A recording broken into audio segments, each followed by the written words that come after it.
আয়াত ১২২।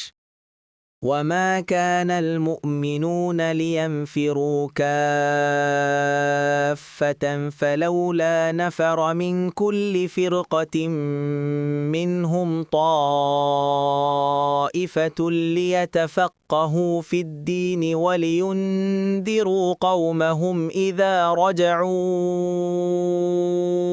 إليهم لعلهم يحذرون আর মুমিনদের সকলের একসাথে অভিযানে বের হওয়া সঙ্গত নয়।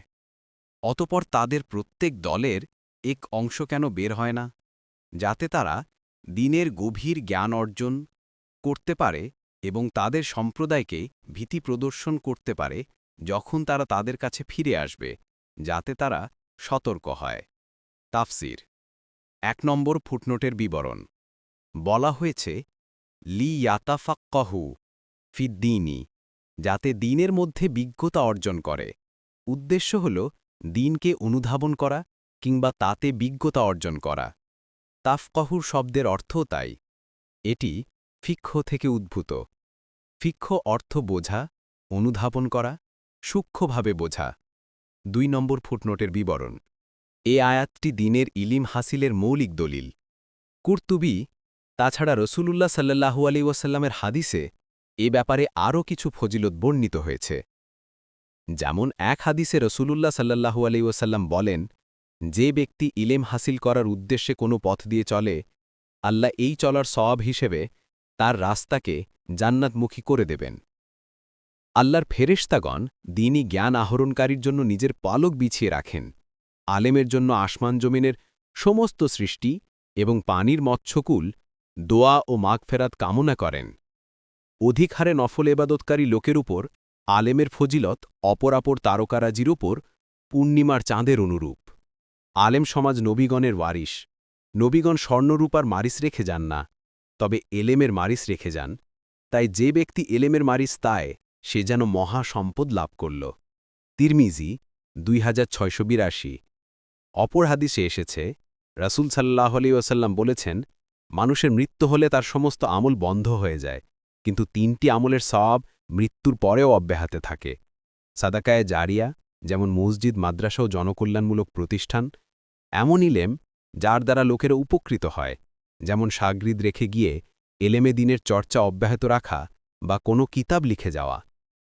নেককার সন্তান যে তার পিতার জন্য দোয়া করে। মুসলিম 1631।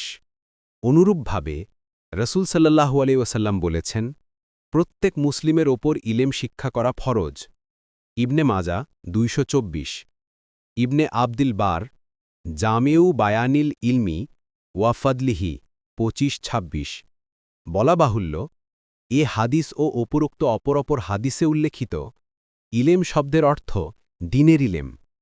তবে অন্যান্য বিষয়ের মতো দুনিয়াবি জ্ঞান বিজ্ঞানও মানুষের জন্য জরুরি, কিন্তু হাদিসসমূহে সেই সবের ফজিলত বর্ণিত হয়নি, কারণ দ্বীনি জ্ঞান অর্জন 2 ভাগে বিভক্ত: ফরজে আইন ও ফরজে কিফায়া। ফরজে আইন: শরিয়ত মানুষের ওপর যেসব কাজ ফরজ বা ওয়াজিব করে দিয়েছে, সেইগুলোর হুকুম, আহাকাম ও মাসালা মসাইল সম্পর্কে জ্ঞান হাসিল করা প্রত্যেক নরনারীর জন্য ফরজ। যেমন ইসলামের বিশুদ্ধ আকিদাসমূহের জ্ঞান, পবিত্রতা ও অপবিত্রতার হুকুম আহকাম, সালাত, সাওম, জাকাত ইত্যাদি সম্পর্কে জ্ঞান। ফরজে কিফায়া: যেমন অধিকার আদায় করা, হুদুদ প্রতিষ্ঠা করা, মানুষের মধ্যে বিবাদ নিরসন করা ইত্যাদি, কেননা সবার পক্ষে এটা করা সম্ভব নয়। প্রত্যেকেই এটা করতে গেলে নিজের অবস্থাও খারাপ হবে, অন্যদেরও নিজের জীবন জীবিকা অসম্পূর্ণ বা বাতিল হবে। তাই কাউকে না কাউকে সুনির্দিষ্ট করে এর জন্য থাকতে হবে। আল্লাহ যাকে এর জন্য সহজ করে দেন, সে এটা করতে পারে। তিনি প্রতিটি মানুষকে পূর্বেই এমন কিছু যোগ্যতা দিয়েছেন যা অন্যদের দেননি, সেই হিসেবে প্রত্যেকে তার জন্য যা সহজ হয় তাই বহন করবে। কুর্তবী, বাগবী। 3 নং ফুটনোটের বিবরণ। ইবনে কাসির বলেন, যখন আল্লাহ তাআলার পক্ষ থেকে রাসূলুল্লাহ সাল্লাল্লাহু আলাইহি ওয়াসাল্লামের সাথে সবাইকে যুদ্ধে বের হওয়ার নির্দেশ দেয়া হলো, বলা হলো যে, তোমরা হালকা ও ভারী সর্বাবস্থায় বেরিয়ে পড়ো। সূরা আত-তাওবাহ আয়াত 41। এবং বলা হলো, মদিনাবাসী ও তাদের পার্শ্ববর্তী মরুবাসীদের জন্য সঙ্গত নয় যে তারা আল্লাহ রাসূলের সহগামী না হয়ে পিছনে রয়ে যাবে এবং তার জীবনের চেয়ে নিজেদের জীবনকে প্রিয় মনে করবে। সূরা আত-তাওবাহ আয়াত ১২০। তখন রাসূলুল্লাহ সাল্লাল্লাহু আলাইহি ওয়াসাল্লাম কোনো যুদ্ধে বেরিয়ে পড়লে সবার উপরই বের হওয়া বাধ্যতামূলক ছিল। তারপর এই আয়াত নাজিল করে সে নির্দেশের ব্যাপকতা রহিত করা হয়।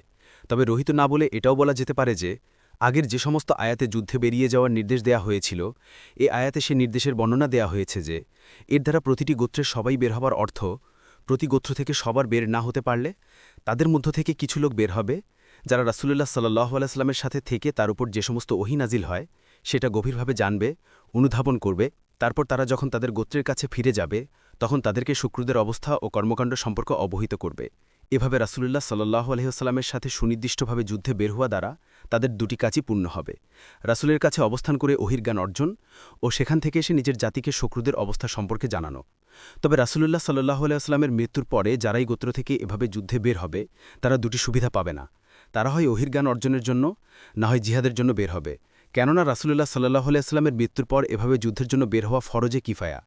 ইবন কাসির, ইবন আব্বাস বলেন, আয়াতের অর্থ মুমিনদের উচিত নয় যে তারা সবাই যুদ্ধের জন্য বের হয়ে যাবে আর রাসূলকে একা রেখে যাবে, যাতে করে তাদের মধ্যে যারা রাসূলের নির্দেশ ও অনুমতি নিয়ে বের হবে তারা যখন ফিরে আসবে তখন এ সময় রাসূলের কাছে যারা অবশিষ্ট ছিল তারা কোরআনের যা নাজিল হয়েছে তা যারা যুদ্ধে গেছে তাদেরকে জানাবে। তারা বলবে যে তোমাদের যুদ্ধে যাওয়ার পরে আল্লাহ তোমাদের নবীর উপর যা কোরআনের নাজিল করেছেন তা আমরা শিখেছি।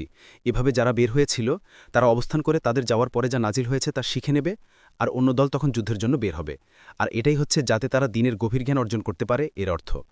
অর্থাৎ জাতি করে নবীর কাছে যা নাজিল হয়েছে অবস্থানকারীরা তা জেনে নিতে পারে, এবং যারা অভিযানে গেছে তারা ফেরত আসলে সেটা অবস্থানকারীদের কাছ থেকে জেনে নিতে পারে। এভাবে তারা সাবধান হতে পারে। ইবন কাসির, ইবন আব্বাস থেকে অন্য বর্ণনায় এসেছে যে এ আয়াত জিহাদের ব্যাপারে নয়, বরং যখন রাসূলুল্লাহ সাল্লাল্লাহু আলাইহি ওয়াসাল্লাম মুদার বংশের উপর দুর্ভিক্ষের বদদোয়া করেন তখন তাদের দেশে দুর্ভিক্ষ দেখা দেয়। তখন পুরো গোত্রই মদিনায় আসা আরম্ভ করে দিল এবং তারা মুসলিম বলে মিথ্যা দাবি করতে লাগল। এভাবে তারা মদিনার খাবার ও পানীয় সংকট সৃষ্টি করে সাহাবীদের কষ্ট দিতে আরম্ভ করল। তখন আল্লাহ তাআলা আয়াত নাজিল করে জানিয়ে দিলেন যে তারা মুনিন নয়। ফলে রাসূলুল্লাহ সাল্লাল্লাহু আলাইহি ওয়াসাল্লাম তাদেরকে তাদের পরিবার স্বজনদের নিকট ফিরিয়ে দিলেন এবং তাদের কাউমকে এরকম করা থেকে সাবধান করে দিলেন। তখন আয়াতের অর্থ হবে তারা সবাই যেন নবীর কাছে চলে না আসে। তাদের প্রতিটি গোত্র থেকে কিছু লোক দিন শেখার জন্য আসতে পারে, অতঃপর তারা যখন তাদের সম্প্রদায়ের কাছে ফিরে যাবে তখন তাদের সম্প্রদায়কে সাবধান করতে পারে। ইবন কাসির, হাসান বাসরি বলেন, এ আয়াতে দিনের গভীর জ্ঞান ও সাবধান করার যে কথা বলা হয়েছে এই দুই কাজটি যারা অভিযানে বের হয়েছে তাদের জন্য নির্দিষ্ট। তখন অর্থ হবে কেন একটি দল দিনের গভীর জ্ঞান অর্জন করতে বের হয় না, অর্থাৎ তারা দেখবে ও শিক্ষা নিবে যে কিভাবে আল্লাহ তাআলা মুশরিকদের উপর তাদেরকে বিজয় দিয়েছেন আর কিভাবে আল্লাহ তার দ্বীনের সাহায্য করেছেন। আর তারা যখন তাদের কাউমের কাছে ফিরে যাবে তখন তারা তাদের কাউমকে আর তার রাসূল ও মুমিনদের সাহায্য করে থাকেন, ফলে তারা রাসূলের বিরোধিতা থেকে দূরে থাকবে। মুজাহিদ বলেন, এর অর্থ সবাই একসাথে দাওয়াতের জন্য বের হবে না, বরং প্রতিটি বড় দল থেকে কোনো ছোট একটি গ্রুপ দিন শেখা এবং তাদের যাওয়ার পরে যা নাজিল হয়েছে তা জানার জন্য জ্ঞানীর কাছে যাবে। তারা জানার পর তাদের সম্প্রদায়কে সবাইকে সাবধান করবে এবং তাদেরকে আল্লাহর দিকে আহ্বান জানাবে, যাতে করে তারা আল্লাহর ভয় ও শাস্তি থেকে সাবধান হয়। আর তখনও একটি গ্রুপ কল্যাণের কথা জানার জন্য বসে থাকবে। মূলত ফিক হচ্ছে দিনের আহকাম জানা। তাই রাসূলুল্লাহ সাল্লাল্লাহু আলাইহি ওয়াসাল্লাম বলেছেন, আল্লাহ যার কল্যাণ চান তাকে তিনি দিনের ফিক কল্যাণ করেন। অন্য হাদিসে এসেছে, মানুষ যেন গুপ্তধন স্বর্ণ ও রৌপ্যের গুপ্তধনের মতো। তাদের মধ্যে যারা জাহিলিয়াতে উত্তম তারা ইসলামেও উত্তম, যদি তারা দিন সম্পর্কে সঠিক জ্ঞান অর্জন করে। বুখারী ৩৪৯৩, মুসলিম ২৫২৬।